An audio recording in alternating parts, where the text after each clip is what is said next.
Tugu Pahlawan. Tugu Pahlawan adalah salah satu bangunan yang menjadi kebanggaan di kota Surabaya. Pemerintah Republik Indonesia membangun Tugu Pahlawan untuk mengenang pertempuran yang terjadi antara sekutu dan rakyat Indonesia, terutama yang berada di kota Surabaya. Tugu yang dibangun di tengah kota Surabaya, atau lebih tepatnya di Jalan Pahlawan, dan bersebelahan dengan kantor Gubernur Jawa Timur ini, berdiri di atas lahan seluas 1,3 hektar. Tugu Pahlawan adalah sebuah monumen yang menjadi markah tanah kota Surabaya. Tinggi monumen ini adalah sepanjang 41,15 meter dan membentuk lingga atau paku terbalik.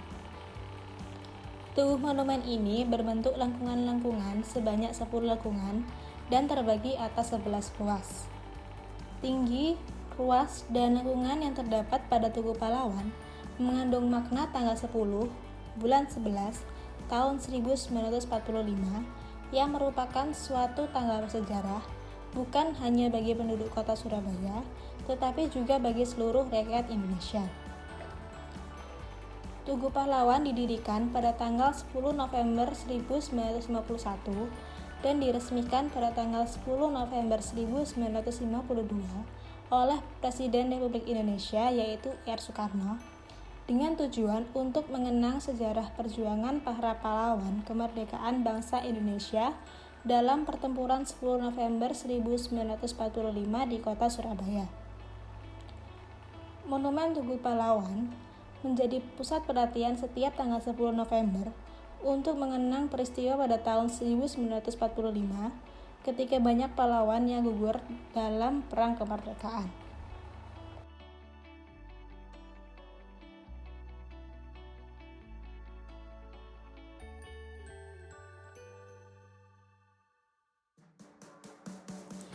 Candi Brahu. Candi Brahu terletak di Duku Jambu Mente, Kecamatan Trawulan, Kabupaten Mojokerto.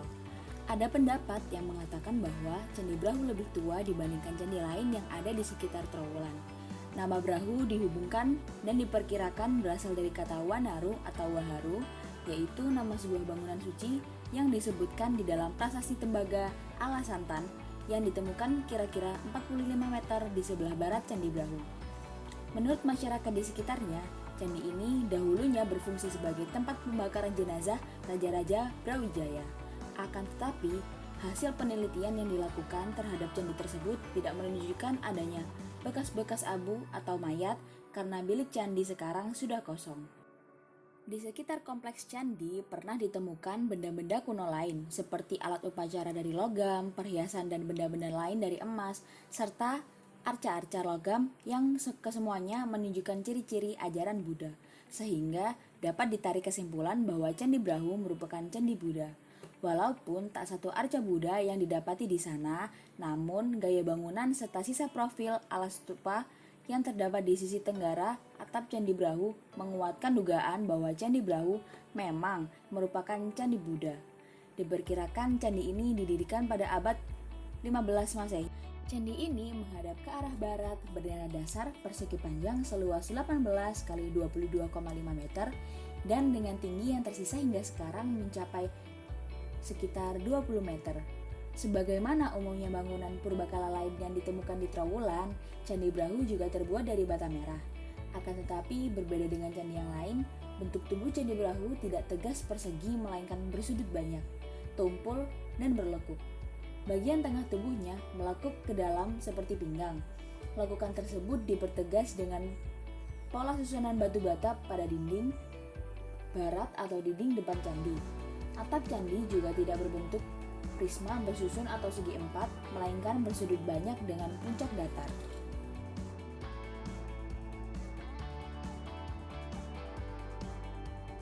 Museum Sunan Giri. Museum Sunan Giri Kabupaten Gresik diresmikan pada tanggal 9 Maret 2002 bersamaan dengan hari jadi Kota Gresik. Museum Sunan Giri ini terletak di Jalan Pahlawan nomor 24 Kecamatan Kepemas Kabupaten Gresik, Provinsi Jawa Timur. Sunan Giri adalah salah satu wali yang mempunyai nama asli Muhammad Ainul Yakin. Museum ini didirikan dengan dilatar belakangi oleh besarnya tinggalan arkeologi dan histori yang ada di Kabupaten Gresik yang berada di alam maupun masyarakat. Sementara saat itu tidak ada pusat informasi dan edukasi tentang sejarah purbakala Kabupaten Gresik yang dapat memberikan informasi dan melindungi data sejarah purbakala yang dimiliki Kabupaten Gresik.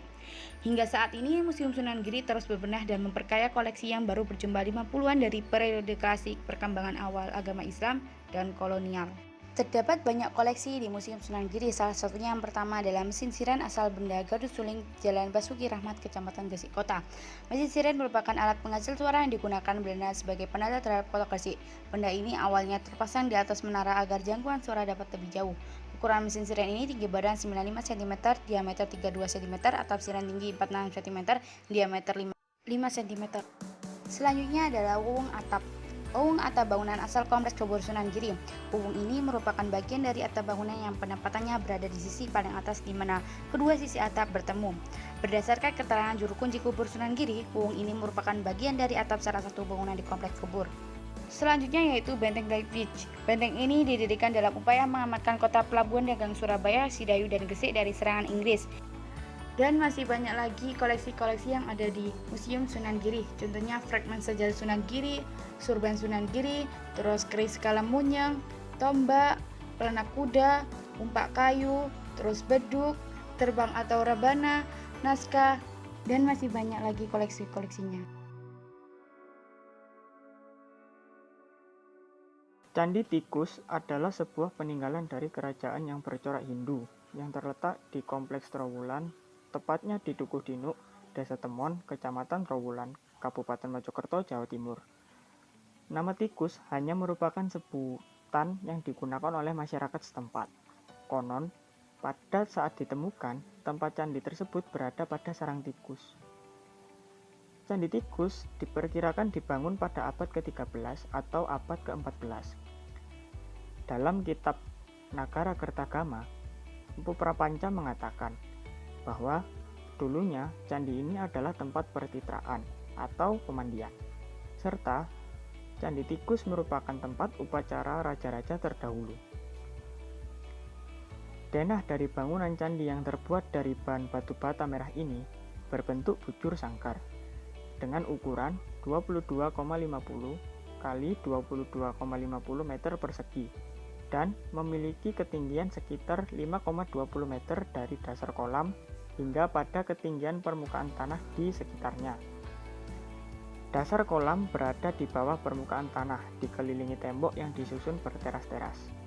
Teras-teras tersebut disusun semakin ke dalam semakin turun. Tangga masuk terdapat pada sisi utara. Pada bagian dasar kolam ada sebuah fondasi yang terlihat menempel pada dinding kolam sisi timur. Hal lain yang menarik ialah adanya dua jenis batu bata dengan ukuran yang berbeda yang digunakan dalam pembangunan candi ini. Kaki candi terdiri atas susunan bata merah berukuran besar yang ditutup dengan susunan bata merah yang berukuran lebih kecil. Selain kaki bangunan, pancuran air yang terdapat di candi ini pun ada dua jenis, yang terbuat dari bata dan yang terbuat dari batu andesit.